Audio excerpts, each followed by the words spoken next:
Au XVIe siècle, le philosophe anglais, homme politique influent, et père du matérialisme anglais, le Lord Chancellor Francis Bacon, s'appuyant sur les idées de Démocrite, a apporté encore plus de déformation à l'essence de ses connaissances.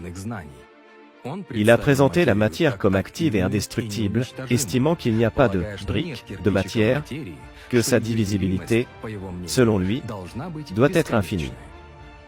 Aujourd'hui, dans l'histoire de la science moderne, on considère que c'est John Dalton, chimiste, physicien et scientifique britannique, l'un des scientifiques les plus célèbres du début du XIXe siècle, qui a relancé l'atomisme et a fondamentalement introduit dans la science le concept d'atome. En fait, cette personne, tout en connaissant l'ancien concept de particules indivisibles, les atomes, a dans une large mesure déformé les vestiges de l'ancien enseignement, et le concept d'atome en tant que tel, pour les générations futures. D'une part, grâce à ses travaux, Dalton a poussé la science vers le développement de la chimie théorique et la création de l'industrie chimique. D'autre part, ces définitions de l'atome, qui ont ensuite été généralement acceptées par la société, ont faussé la compréhension de l'essence des particules fondamentales indivisibles de la matière.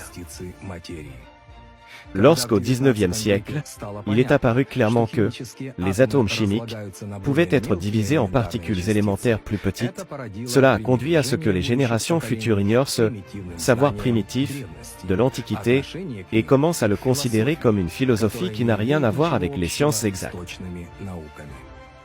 Mais ce ne sont pas ces scientifiques qui sont en cause. À la fin du XIXe siècle et au début du XXe siècle, les anciens concepts d'atomes et d'éther, en tant que concepts liés à l'énergie libre, ont été déformés et discrédités, coupant d'emblée le désir des générations futures d'approfondir l'histoire de cette question. La raison pour laquelle cela a été fait, et pourquoi la science est aujourd'hui dans l'impasse sur les questions les plus importantes de la physique des hautes énergies, devient assez évidente. Mais nous y reviendrons plus tard.